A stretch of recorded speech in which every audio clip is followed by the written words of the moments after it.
welcome back to another Lore of the Things episode with me, MRC Core. So in the last one, we went over these 5 3-star weapons in Genshin Impact, and today we are going to be going over the next line. And no, I've never read any of these, as you can tell by the new descriptions. Make sure you subscribe and follow on Twitch. It's very appreciated, and you'll get a lot more stuff like this.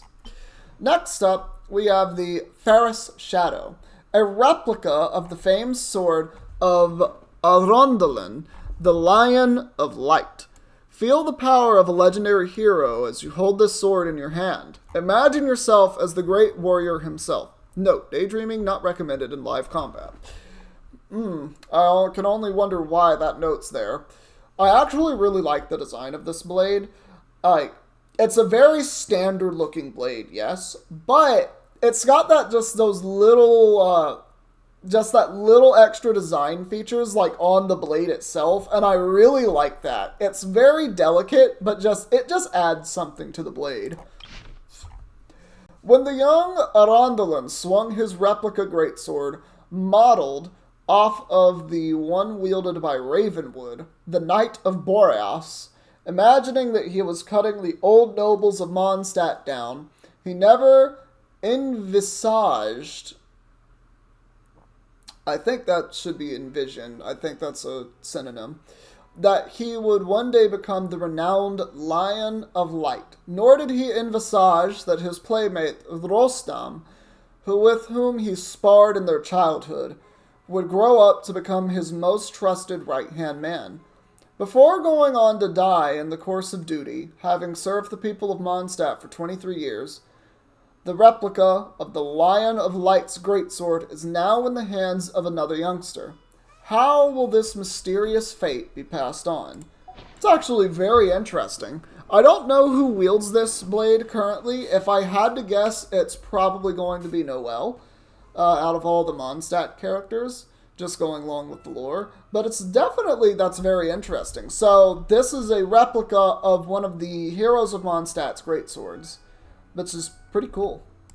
Next up, we have the Bloodstained Greatsword, a steel sword that is said to have been coated with dragon blood, rendering it invulnerable to damage. This effect, however, is not extended to its wielder. Well, that's too bad. Legend says that after slaying the venomous dragon, the famed hero bathed in its blood, for he desired invulnerability. Sure enough, he became untouchable. Be it swords, spears, or the rain of arrows, he laughed and shrugged them off. Eventually his foes learned. He had borne his prized greatsword on his back as he bathed, and now his back bore a great weak spot, the very shape and size of that sword. Basically saying his body was immune to damage except for where he carried that sword. Very interesting, and I really like the look of this blade. Again, with that crimson outlining, it just looks clean. Very nice. Next up, we have the White Iron Greatsword, a claymore made from white iron, lightweight without compromising on power, effective even when wielded by one of average strength. It is extremely deadly in the hands of a physically stronger wielder. Put this in Noelle's hands and see what gets done, is what I just read. A lightweight greatsword made of white iron with silver sheen. When swung rapidly, the flashes of light can blind the enemy.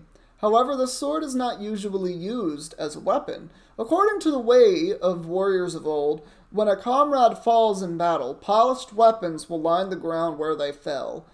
Through such rituals as these, though such rituals as these are no longer in fashion, some few still remember what they mean.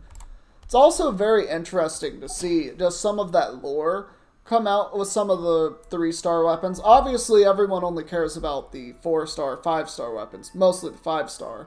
But it's very interesting to see the lore behind some of the 3-star ones, because you get to see more of the commoners' background, just the more average person's kind of view and take on this within Genshin Impact, of course. Next up, we have the Debate Club, one of my favorite weapons because that name is just pristine. A handy club made of fine steel, the most persuasive line of reasoning in any debater's arsenal. A persuasive tool sure to turn the tide of a heated argument in the wielder's favor, guaranteed to add weight to one's words, useful in any argument, no matter who the opponent, to convince them to listen to reason. In short, people listened to pearls of wisdom. Ultimately, production was forcibly ended due to mass protest.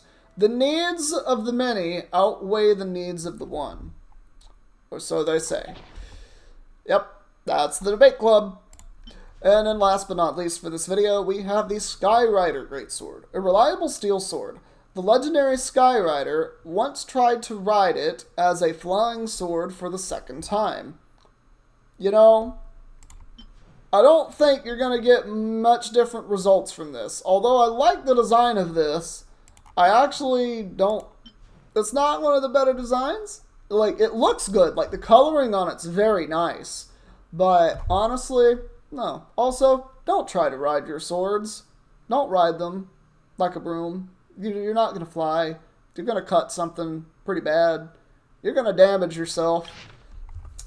Feeling defeated, it dawned on the Skyrider that there are things that swordsmanship cannot achieve.